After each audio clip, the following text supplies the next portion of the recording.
Thank you all so much for joining us for the Preparing for Life Postgraduate School, Exploring Non-Academic Career Pathways and Translating Your Skills Set to Prospective Employers workshop. Joining us today are Marty Weiner, Vice President at MGM Resorts Event Productions, Caitlin DiBenedetto, Senior Research and Policy Analyst at the Institute for Higher Education Policy, and Marley Love, Goals Coach at US Bank. They're going to help us better understand the various career pathways that are available post-graduation, how to leverage our networks, and how to translate our skills. We're going to go ahead and start with just allowing them to introduce themselves and just give us a little bit of background, and then we're going to go ahead and open it up for questions. So, Marty, do you want to get us started? I'm happy to.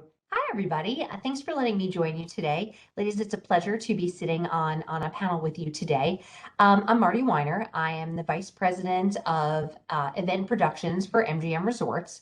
I am responsible for two different divisions, our own special events team that plan all of MGM's events, and then our design and decor experiential marketing agency that MGM has as a service both for our internal customers and for anybody having a convention or special event that is in the city that we can work with. So I am a relatively recent newcomer to Las Vegas. I've been here about 3.5 years now and have had the opportunity to engage in the grad college, which has been super exciting. I am by background absolutely not an events person and a hospitality person, only career-wise. I have an undergraduate degree in economics and political science. I then have an MBA, and then I got a second master's in there in literature just because it was entertaining. So I have definitely gone the route of what graduate education does to enhance your career and how you blend those together and make those universes work for you. So I'm excited to answer questions today and be a part of the conversation. Thank you so much, Marty. Caitlin? Yeah, hi everyone. My name is Caitlin DiBenedetto, and I'm very excited to be here today because only a couple of years ago, I was in all of your guys' spots. I graduated from UNLV with my PhD in anthropology in 2018. I did a year postdoc with the UNLV Graduate College, and I focused a lot on professional development programming for graduate students, and then grant management and event management as well. And then I'm actually originally from New York, and most of my family is still primarily on the East Coast. And after being in Las Vegas for 7 years, as much as I absolutely love the city and the desert, I wanted to come back closer to my family. And so I ended up with a position at the Institute for Higher Education Policy.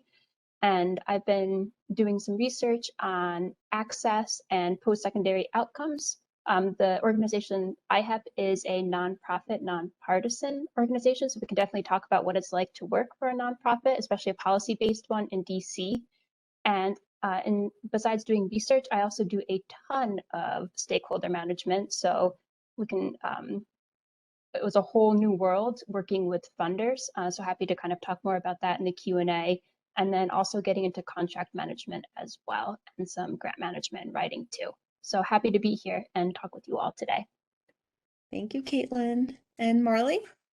Hello, everyone. I am Marley Love. I am a US Bank Goals Coach. So I am based in the Seattle, Washington area, originally from the Midwest, but I've been in Seattle for about 3 years now. So my background is in coaching. I had my own life coaching business in 2016, did that for 3 years, got my graduate certification in positive psychology. That's my bread and butter. And then I wanted to market myself to coach in an organization or a company. So I ended up going back to school and getting my master's in positive coaching, and then kind of retranslated my skills and rebranded myself to go into US Bank to be a goals coach. And I've been there since November of 2021. So I love it, exciting and fun. Fun fact about myself, back in 2008 in undergrad, I was on a small reality show where we drove across country and stopped at different universities and competed in challenges. And we actually stopped at UNLV, and we had to spend $500 on students, and the fastest person or the fastest team that could spend that $500 won. And unfortunately, we did not win that challenge, but it was very fun, and we ended in California. But very excited to be here and talk with everyone about new careers and academic possibilities.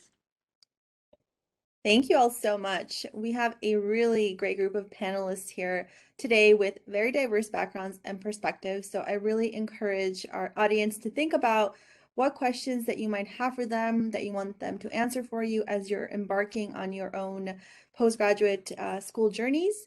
They all have a wealth of knowledge and experience. So to get us started while our audience thinks about what questions they might have, I'm just gonna go ahead and start us off by asking, do you all have any suggestions about how we can simply get started on a job search as we near the end of our academic careers?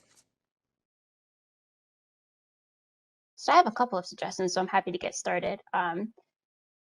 First, think about what your dream job is, and then look up people that are in that job and kind of see what their career trajectory has been. So that gives you a sense of kind of where you might think about starting, different like positions that you should look at. So that's the first piece of advice. The second is make a list of organizations that you're interested in working for, and keep this list somewhere where you can kind of like add to it, over like the next couple of months or however long your job search process is. Also think about a lot of organizations will have newsletters, and so sign up for the newsletters because that gives you a sense of what they're working on, if it's like research based, policy based. Sometimes they'll also have like their career boards. You'll actually be able to sign up when they have new job alerts, and so like I definitely recommend signing up for those. You can also follow organizations on LinkedIn, and typically that's like a great place to see what positions they are posting. It should hopefully end up in your feed. The other thing is once you kind of get a sense of what positions you're interested in, set up job alerts. Think about what city you want to be in. You can also add this to your job alerts as well. So it's really targeted, which is really helpful. And then just some things to think about, think about the size of the organization. Are you interested in a small, medium, or large organization? Talk to people that are in those types of organizations just because the hierarchy is really different. Your roles and responsibilities will be a little bit different or will be different. And so it's kind of good to get a sense of, what your preference might be. And then think about geographic location too, and definitely talk to alumni that are in non-academic jobs. What got them interested in those jobs? What were their career titles? How did they go about starting their job search? Like they've been through it already, so definitely don't hesitate to use them as a wealth of a reference too. And I'll chime in really quick. As a goals coach, I always tell people set a goal. So when would you like to have that dream job, or at what time frame are you expecting yourself to have that dream job, so that you can I guess organize your time and your energy and reaching out to those organizations, fixing your resume, applying for jobs, because finding a new job can be stressful, and looking for that job can be stressful, and rejections can be stressful. But if you know that by July 1, you're going to have that job, or you'll by July 1, that's kind of quick, you'll have that job. It can kind of ease that stress as you're working up the networking, the interviewing, reaching out to people, setting those goals as well. Add that in. Yeah.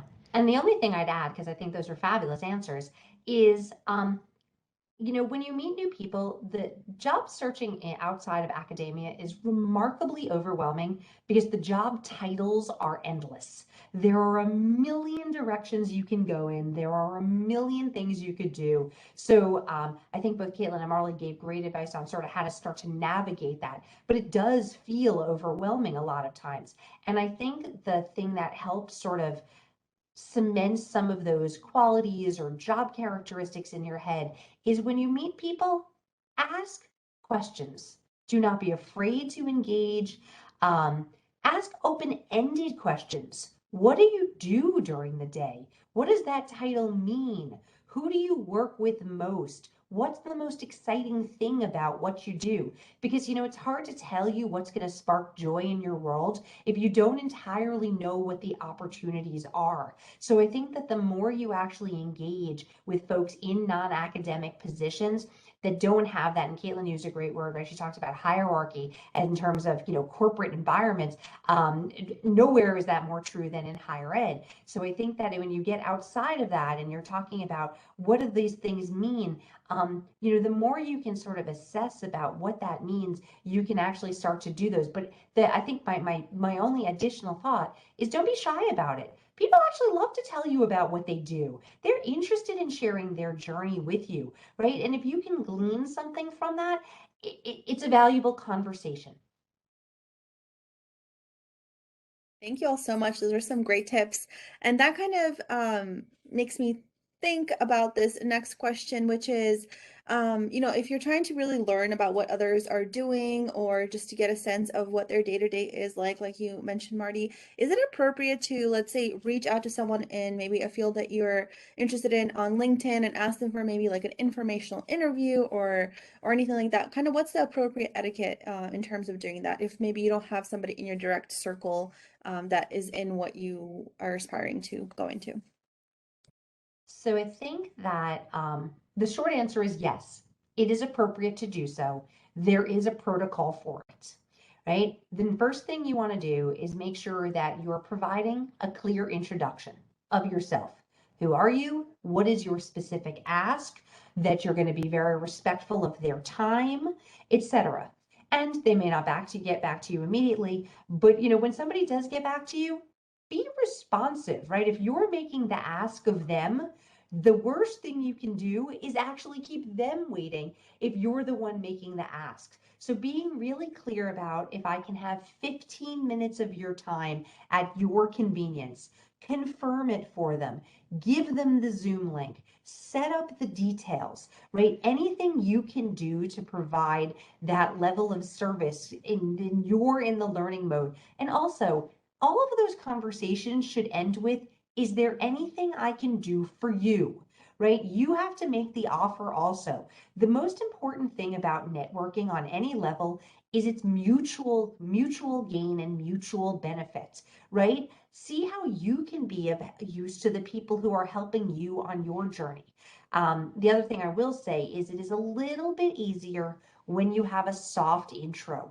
If there is indeed somebody in your network who knows one of those people, reach out to them and ask. And with LinkedIn, it's very funny. I get a lot of these now. The ask is, do you really know this person? Is it okay to ask for a favor? Right? So if it's somebody who's in your network, pose that question also and see if they can help facilitate that introduction. But I think networking, and LinkedIn being no exception, is intended, and people have an expectation that they're going to be tapped for certain questions and comments and etc. Right? And if they're not, they're probably not using it to its maximum either. But I think that how you handle that interaction will 100% drive the type of interaction you get in return. I have to agree with Marty, and I actually did what she is suggesting whenever I was rebranding myself and reaching out to certain companies. And like Caitlin said earlier, making that list of dream companies you want to work for, I did the same thing, and I reached out to individuals that worked at that company in that department. And it was, hi, my name is Marley. I would love to speak with you for 15 minutes. I'm interested in this company. I want to know, I can't remember the exact thing I said, but I did have a very specific ask for them. And even though I'm not working with that organization, we still developed a great relationship, and we're still talking to this day on LinkedIn. And it's just a great way to network. And so I agree with exactly what you're saying. Yeah, I don't have anything to add. I think that was great. Thank you all. I think somebody has a question in the audience. Elia, did you raise your hand? I did, Navina. First, I want to ask if it's okay to just treat it as an open forum for discussion in response to what Marty just said, for example, as a student. And thank you all for being here, first of all. Yeah, please feel free to ask the question. Okay. Thank you, Navina. Well, it's a question about doing all of that you just said, and then what happens after? Like after you've had an introduction and after there's been contact, So I'll just preface that I am a researcher for a policy think tank that is headquartered at UNLV. We have a current study going on where we are interviewing community leaders. And I just had an interview with one such community leader who at the end of the interview goes, "What's your major? Why don't you come work for us?" And I said, this is a fascinating conversation. I love it. I don't know what I'm supposed to say here because I'm following IRB protocol. And we are on a recorded call, right? That sort of thing. But if we did get introduced on LinkedIn as well, or not get introduced, I introduced myself to him on LinkedIn after I asked him for permission to do so, which I think made it easier. But now that I'm in and he has responded to our email, because I sent him a follow-up. I said, "Thank you for your time, for answering our questions. Who should we talk to?" And I actually ended the interview with that question. I let him think about it. And I said, "I'll email you again so you can tell me who those people are." He did. And now what do I do? Now what do I tell? Now he's given me the contacts. He's given me their fact sheets. What do I do for him? Right. So first of all, congrats, right? That must have been a brilliant interview. You did exceptionally well. This is the dream scenario that everybody has. The invite to engage is always the best option. And the fact that he has been responsive in that correspondence, he has given you a next step, etc. All it does is carry the conversation one step down the line, right? So you now have a new contact for whom you were supposed to reach out to. This is, "Hi, I'm Amelia. So-and-so recommended that I reach out to you. He and I recently interacted on, for exactly, the name of the server, whatever you're permitted to say about that. He suggested I follow up with you about an opportunity. Now, and I don't know if it's a specific opportunity, if it's an informal informal interview, but I would put it out there, right? I would say, I'm really interested in what you all are doing. I would love to learn. And again, flattery goes 1,000 miles here. I would love to learn more about your role and what you do and how I can assist you. Please let me know when would be a good time to have a conversation. Can I supply you a resume in the meantime, or just attach the resume to it, actually?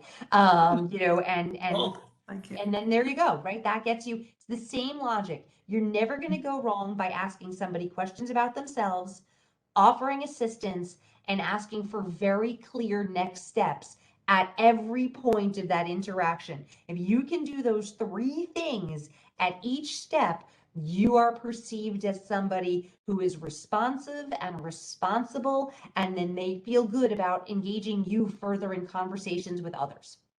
Right. So now that now that I have the contacts and I will reach out to them with that little blurb, do I then say to him, "I have reached out to them. Thank you so much." Okay. Yes, 100%. You keep him in the loop. You say thank you multiple times, and you keep him in the loop and say, if there's anything you can do to assist him and appreciate it, please let me know, and you will keep him posted on progress. That's it. It's a 2-line email, just keeps him in the loop, and it shows him a gratitude for the opportunity.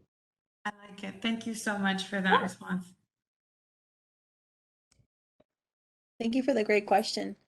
I did get another question in the chat, and this is a follow-up to Marley. And it's, can you please ask Marley how she rebranded herself and what she recommends in that regard? Yes, definitely. So how I rebranded myself, I started on my LinkedIn profile, definitely. I looked at what my strengths were and I made sure those were like evident on my about me and my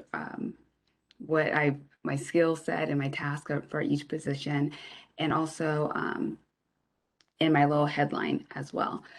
But when I was rebranding myself, it was kind of hard because I had my own life coaching business and I went back for positive psychology and positive coaching. And I was thinking I was going to do HR employee engagement. So I took what the task that I did within my life coaching business and I pulled that out.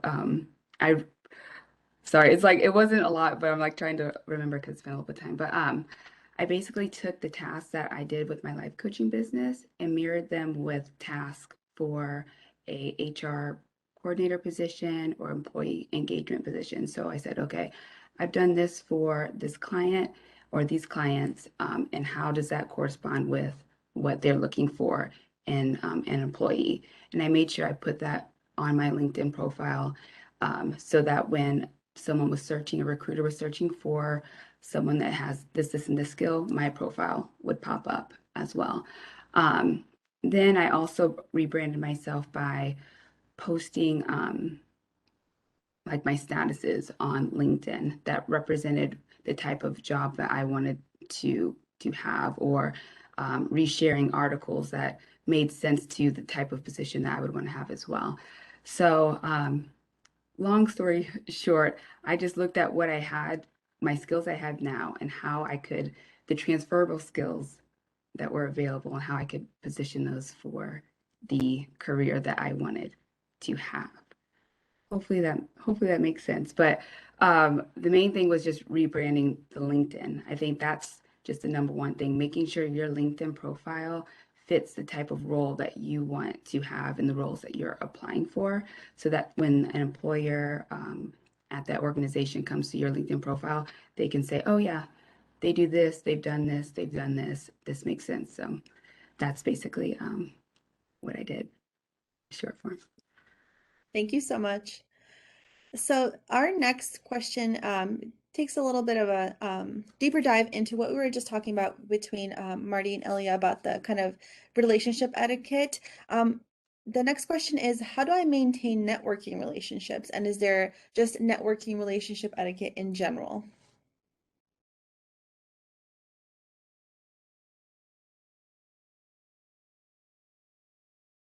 I feel like that's a hard one, because when I was rebranding myself and reaching out to the people that worked at organizations that I wanted to work for, it was a quick 15-minute chat. And after we were finished, I was like, thank you. And I did ask what what Marty was saying, is there anything I could do for you? And 9 times out of 10, they're like, no, there isn't. And so it kind of just ended, it just ended that way. But I know for myself, I'm again still really big on LinkedIn, just to keep that relationship. If I see them post a status, I'll like it, I'll comment on it. If they have a new job, I'll say congratulations, send them a quick message saying congrats, I saw this has happened to you, just to keep that line of communication open. Yeah, I think I agree with all of that. I agree everything Marley said. And I think that's interesting because, Marley, I love the fact that what you're talking about is primarily where the etiquette comes into interaction, especially in social media and your online interaction and how that translates, right? I think that there's a few, those are the positive sense. I think that there are a few other things that we probably should note on the etiquette side of we don't want to do. We don't want to stalk the people. We don't want to stalk them. If they have not responded, you might send one follow-up, and then we're going to say, you know what? I'm going to go with their very busy people. I don't live in their shoes, and there's probably a lot going on, and that's okay. We're going to move on to the next topic. We want to, we want to provide that positive, we don't want to make our problem somebody else's problem. Hey, I need this job at this company. You got to get me through the door. You got to, you got to introduce me to somebody, right? I mean, it's all about mutual benefit to these conversations, and that sort of thing. And then when you're in person, and it's interesting based on timing right now, and depending on when you started your graduate education and how many years it's probably been a hot minute since you've had to do some in-person networking. Right. And I don't know how comfortable you all are doing it. I don't even know how much opportunity you've had, but eventually you will get there, right? I mean, if it hasn't been what you're working on now, good eye contact, visual signs that you're listening to what they're saying, follow-up questions about what they've just said, not looking around for the next best conversation, not playing with your phone at the same time, right? Less fidgety things and etc., right? Put the glass of whatever it is you're drinking down and be in that moment with the person, I think is also always good etiquette. Any introduction you can make if somebody wanders in, because those things are super uncomfortable. If somebody looks homeless in that conversation and they wander in, introduce them to each other, be a connector in those conversations as well, is always a nice thing about etiquette in those spaces. So I think that would be probably what I added to that from an etiquette perspective. I think with the in-person, one thing I would add for the in-person networking is look at body language. So if there are two people that are pretty close to one another and closed off, probably not the best time to approach them because it seems like they're probably having a serious conversation or something more personal. But if they're, more open and the body language is more open, then I think it's a really great time for you to be able to approach them. The other thing too is like, think about like your closer network as well. So like other grad students that have graduated, like, kind of try, it's like, I know this is like one of the things that always, I don't know, maybe like surprises me a little bit, but uh, reach out to alumni. Like we went through all of this. Like we know what it's like to try, like to move from academic to non-academic jobs. Like we would love to hear from you. So like don't think that we wouldn't want, like to answer an email from you or set up a coffee chat. So definitely like use that. If you have, keep in touch with former employers. If you have like former internships, like all of these, like you don't know down the line where people will be. And so it's just like really trying to maintain contact with, people that have come into your life. Thank you so much. I just got another question in the chat here, and this one is for Marley. It is, if I'm a student and researcher and I also have a business, should I advertise my business there too? And just to note, I have a business LinkedIn page with my branding. Yeah, so it's advertising your business like on your personal LinkedIn account. This is just me, so I'm not gonna say it's like the, you know, everybody should definitely do that. I I feel like you can in today's day and age, depending on what you want to do. Like if you are a student researcher in your business and that your business correlates with what the career that you're going to take, or it kind of just all fits within that niche, I think you definitely can. But keep it very professional and LinkedIn wise. Like I feel like we have Facebook has its own branding, Instagram, Twitter, TikTok, and LinkedIn as well. It's very business minded. And so for myself, I do content creation for like a YouTube channel with my husband, and it has nothing really to do with my US Bank goals coaching personality. And but I have my own LinkedIn page for that YouTube channel. So at certain points, I will share my YouTube information with my personal LinkedIn community because it's very businessy. It's like a congratulations, like, hey, we did a great job on this. And that still kind of fits my brand because I'm a goals coach. Like, hey, I set a goal to get 300, views, and we achieved it. And that I do it in that aspect, but I'm not putting it out there like, hey, check out this YouTube channel today, because it wouldn't really fit my brand on my career brand for myself. So hopefully that answered that question. If not, ask me a follow-up question. I can answer that as well. I would like to ask the follow-up. Thank you, Marty. So it's a multi-services firm. There is lots of synergy between what I do there and what I do now, or all the time. And I wonder about that because the main thing I think about is the first step was build your client base, right? Which I have outside of academia, and sometimes within there has been the rare occasion where somebody will talk to me and say, "Hey, I have a question." So that's then leads me to the second rule, which is you have to build your network around the people you know. And so I'm like, well, why am I questioning myself about whether this is appropriate or not? But yeah, that there really isn't a question in that follow-up, only context. Thank you. You're welcome. I know it's hard to navigate like with the business, but as long as that fits your brand and like your goals on where you see yourself later on, and what you share kind of fits fits that brand and fits that goal, I think it's okay to share. But I always like to keep it very businessy and very like professional on LinkedIn, and where you're showing people, hey, I'm progressing, I'm growing. This is great for my business, and it all it's great there. I think one Thank thing you, just to Marley. add, Appreciate it. Yeah. yeah, I think when you do get a position when you graduate, be a little bit, you're going to want to kind of figure out what you can and can't post. Like we have really strict like conflict of interest form and like policies. And so that's probably one thing that you're going to want to like also navigate is still being yourself, but also making sure that you're following like your company policies too. Interesting. Thank you. I had not thought about that because having my own, of course, I am a part of a company, but it's a nonprofit, so we don't think about that.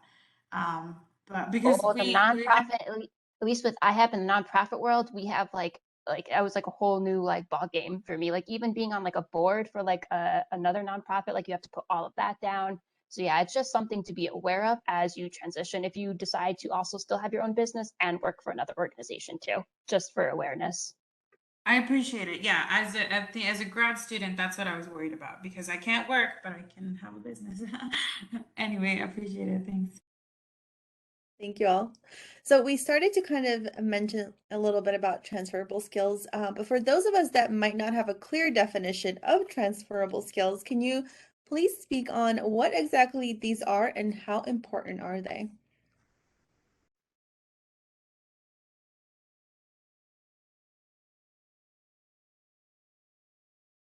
I'm happy to answer, although if Marley, you looked like you were ready. No, So I'm I gonna, didn't I'm want gonna to let you jump go in ahead there. and I answer had this. coach written all over it, so I didn't want to step on a coaching moment. No, no.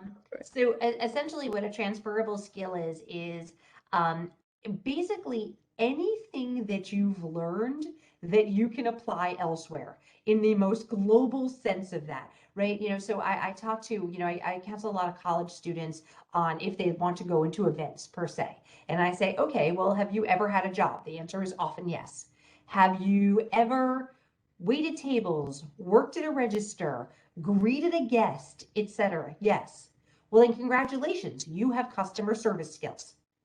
You have customer service skills. You have been guest facing.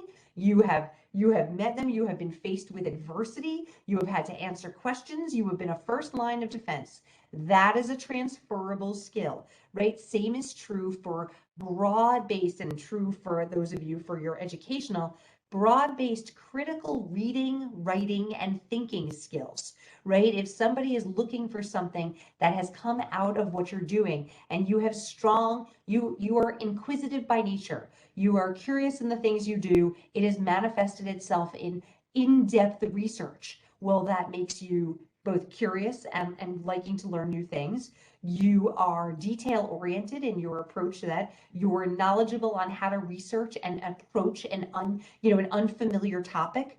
All transferable skills that you should really be articulating, providing examples, and then documenting on your resume. Those are the kind of things when you are interviewing and everybody's favorite questions start with, tell me about a time.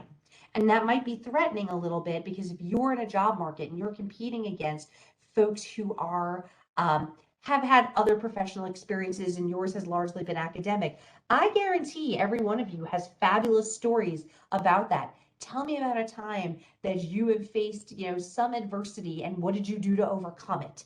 Tell me about a time you've been in a difficult situation with a team and you needed to coach the team through that, right? So, things that test your leadership skills, etc.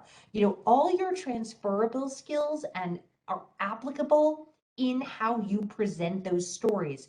And then your job is to connect the dot for the interviewer, right? I realize my story may be about an academic study group, but it would apply to this role because, right? And I think as long as you can tell that story and make sure they see that it's transferable, then it's an easy connection for them to make. They'll be like, oh my gosh, that's actually maybe the most interesting story I've heard in an interview because it's different and your background is differentiated. Did I do okay? Would that be a good coaching answer? That's perfect. All right, just checking.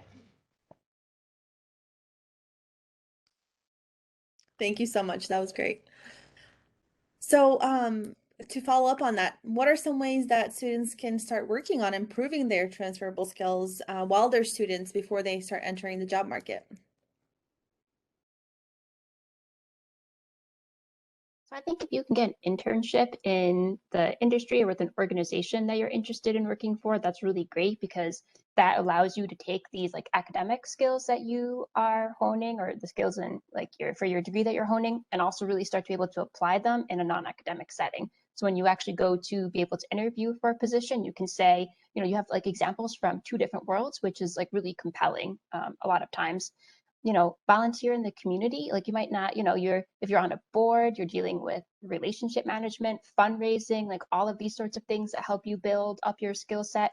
I know the grad college offers wonderful programming. So make sure that, you take full advantage of the professional development opportunities, especially the speaking events.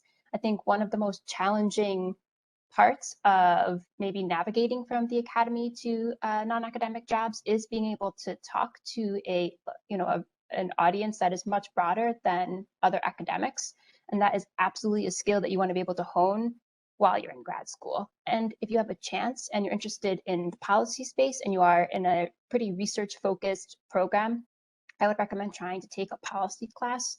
And this like policy writing is much different than academic writing. And so you can learn on the job. Like I learned on the job, but I think if you can come in with sort of knowing some of the basics about how they're different, it just makes it, it makes you a stronger candidate in the long run. And I love what Caitlin said in regards to internship, volunteering, and everything. And when you're in those situations, when you're at the internship and you're volunteering and you're working on like special projects, just take that time to write down those projects that you worked on now and like the problems that you solved. So when you're out there and you're interviewing and you're practicing your interview, you already have your story ready on, and you can tell that interviewee, hey, I did this, and this, and you won't have to remember it. Because for myself, I always forget what I've done, and then I'm like, oh gosh, I'm in an interview and I freeze. But if you have that written down now, it can help you in the long run.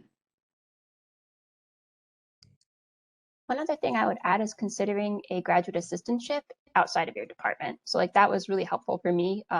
My dissertation was on land and water management 10,000 years ago, has absolutely nothing to do with higher education policy and research, but really having a graduate assistantship with the graduate college helped me to start kind of like honing skills that made me a really good candidate for my current position.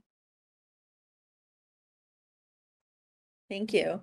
So to follow up a little bit on the interview process or during the interview, can you kind of help us navigate what's the balance between trying not to brag about ourselves but also show our capabilities to that prospective employer?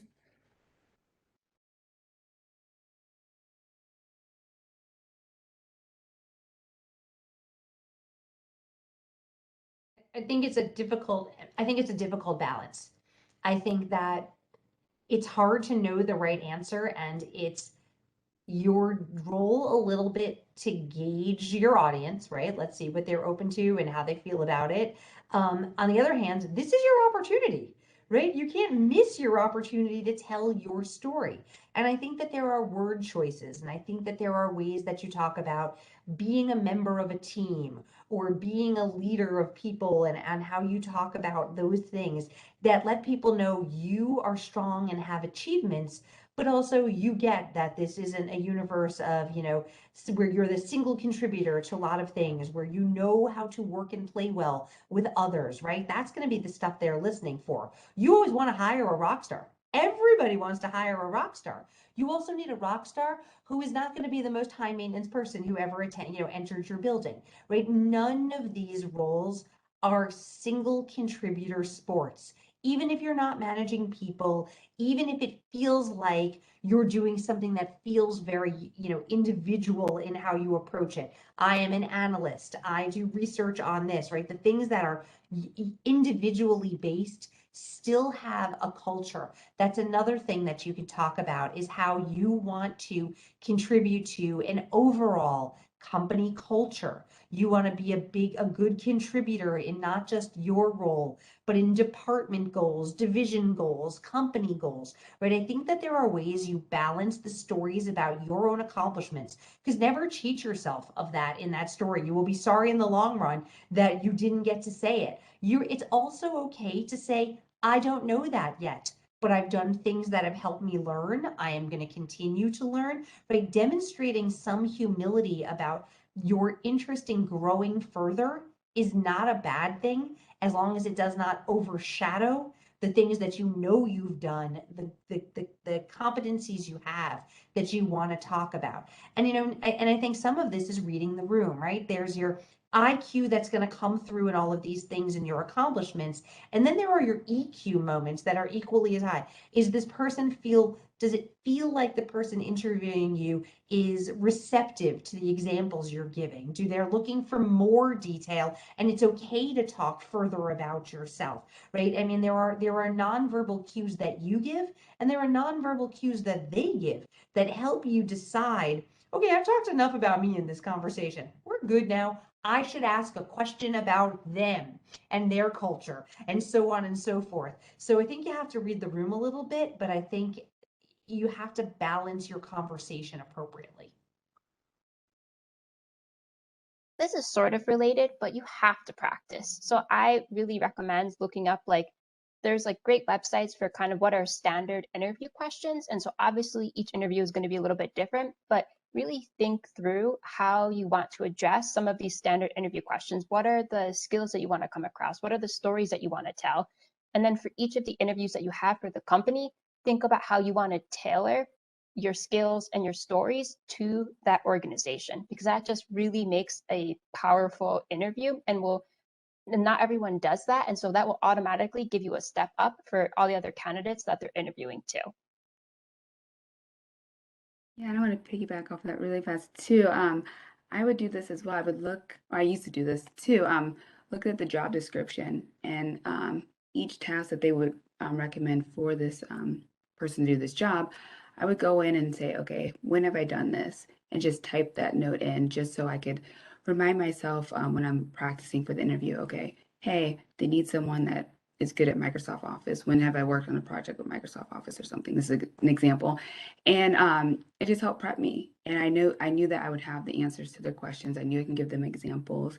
And at that point, when Marty said, I'm not sure of that yet, there might be a few lines where you're not sure, you haven't done that role or that task, but you've done 99% of them and you have examples of it, and that can put you in a good place as well. Yeah, willingness is a big thing to communicate. I am willing to learn. I am eager to be a part of this. I am interested in growing with you all.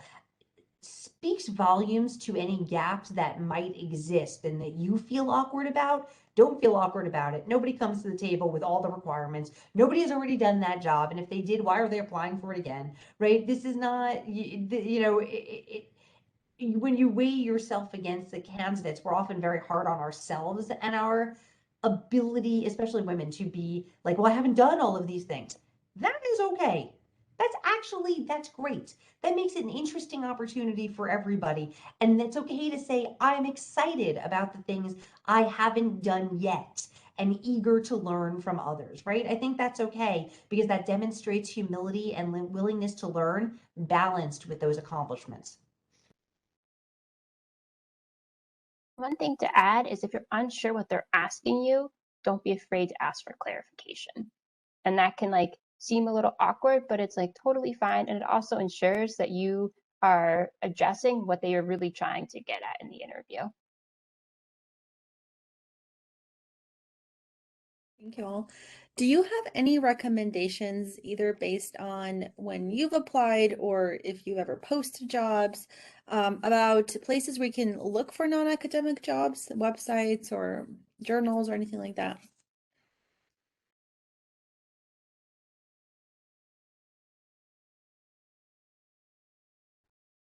So I think if you're looking, I think LinkedIn is a great place to look. I know Marley talked about this extensively. I think Caitlin probably has better suggestions for those in a transitional phase on a lot of those.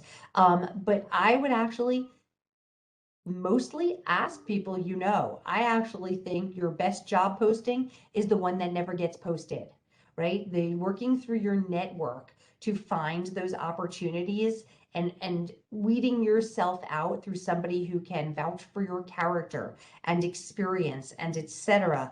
is actually a huge step in the right direction. So as much as I think, you know, starting out, there's often a need to post for jobs and differentiate yourself through a fairly standard application process. If you're applying for a job, you can also find somebody who works there, or you're connected, or you can work a different perspective, or you say to the people, you know, I am looking, I am open to options. Do you know anybody, right? The experience that Ellie was talking about before, I think is probably one of the best ways to look for a job, is actually that asking part. Yeah, so this can be really tricky when you're transitioning out of school immediately, and especially if you're going to a new city. So like this is what I faced. I knew absolutely no one in DC when I moved here. And so LinkedIn was like really great. Reaching out to people, as we talked about, with like informational interviews was really helpful. If you're interested in government jobs, USA Jobs is the place to look for. You might consider Indeed. I haven't had that much luck with Indeed, but it's like another place that you know, just to kind of look for jobs. Again, as we mentioned, like all those organizations that you're interested in working for, they have job boards. So, you know, keep track of those job boards. Even conferences. So some of the conferences you might go to, they might also have like job posts, and they might not all be academic. So keep an eye out for those. I think those are probably, and also the other thing to think about too is some, like the UN and World Bank, some organizations like this have programs for young professionals. And so if you're interested in kind of those types of career pathways, they are totally worth checking out.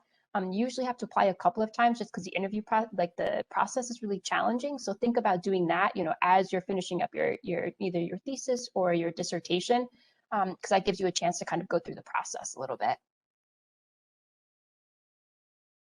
Thank you all. Just to follow up on what Marty said, I think I don't know the exact statistics, but I think I've seen something along the lines of, I think 70 to 85% of positions are like just filled through networking. They're not even posted. So it's definitely worth it to just tell your network around you that you are open and that you're looking for something. So our next question here is, what are some of the most useful skills from school that you were able to take away with you in preparation for a non-academic career? All right, I wrote a list. So project management, especially for my fellow researchers, you have no idea how valuable this skill is outside of the academy. Like to be able to like be on a project from start to finish and like think about all the challenges that are going to come up, think about how you're going to overcome the challenges, being really organized, being detail oriented. These are absolutely things that the companies love, and they will probably ultimately is a lot of project management is what you'll be working in. Like that's what I did for the first year IHEP. Stakeholder management. So think about it, right? If you're working with different labs, you're working with other academics, other grad students, these are all different personalities that you're working with, maybe funders too, depending on how your research is funded. So you can like this is, you know, stakeholder management is really helpful. If you're on a grant, you might have some experience with writing grant proposals. You know, if for even like managing the budget itself, these are all like translatable outside of the academy. Being just like flexible. I don't know anyone. You all write a perfect, no one has a perfect proposal, right? So you write this like beautiful proposal for your research, and then like 2 months later, something changes.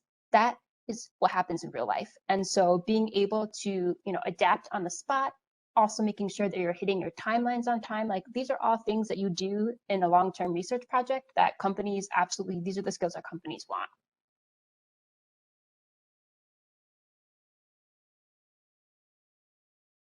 That's an awesome list. Yeah. The one thing I would add to that I think you all probably take for granted, and then you will get out to a non-academic job and be like, discipline. You are all disciplined. You do the things that you were supposed to. You have deadlines, right? And it's funny because you have to create your own. If you're writing your thesis, if you do not hit your own internal benchmarks of when you want your chapters done, when you want that work done, when you need that research done, there's nobody hounding you every day about this due date and that due date, right? A lot of it has to be structured on your own, and you are accountable to yourself.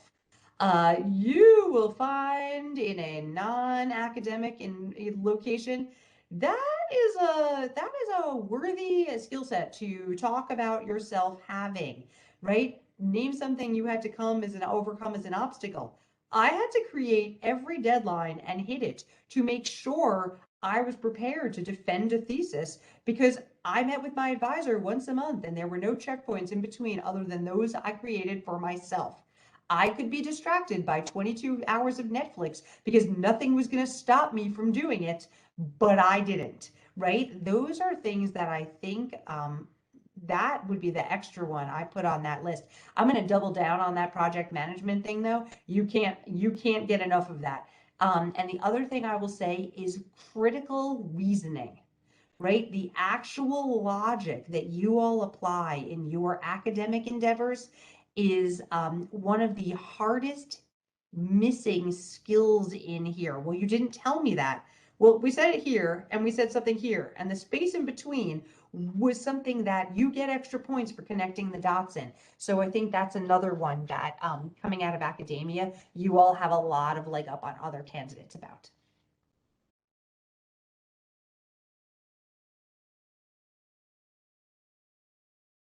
Thank you both.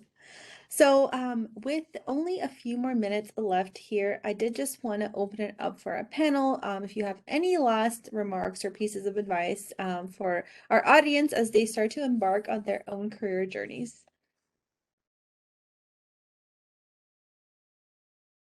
I'll go first. Well, thanks again for allowing me to be here with you all today. Again, as a goals coach, I remind you to set your goals and know that it might be a little scary to like get out there and to start this process, but it's possible. Just find out what your strengths are, find out what that dream job is, make goals towards that, and then just keep going. And it's gonna go great. I'm excited for you all. Caitlin, do you want to go next or you want me to? You can go, and then I'll close this out. Fantastic. So I think the advice I would give on this is advice I give on actually a lot of topics. Remain calm. Rome was not built in a day. Nobody became CEO on their first day. Lots of people had jobs they didn't like and learned what they don't like as much as what they do and transitioned and rebranded and took other jobs, right? You are going to have a career. It is going to be amazing. It is going to be fulfilling for what you set your goals out to be, and you will get there. It does not always come easily. It does not always come the minute you're looking for it. And the world in the last few years specifically has just like amped the volume on anxiety all the way around, right? This is hard. This is different. This constitutes one of the largest changes you will ever make in your life and one of the top 10 stressors that you can go through.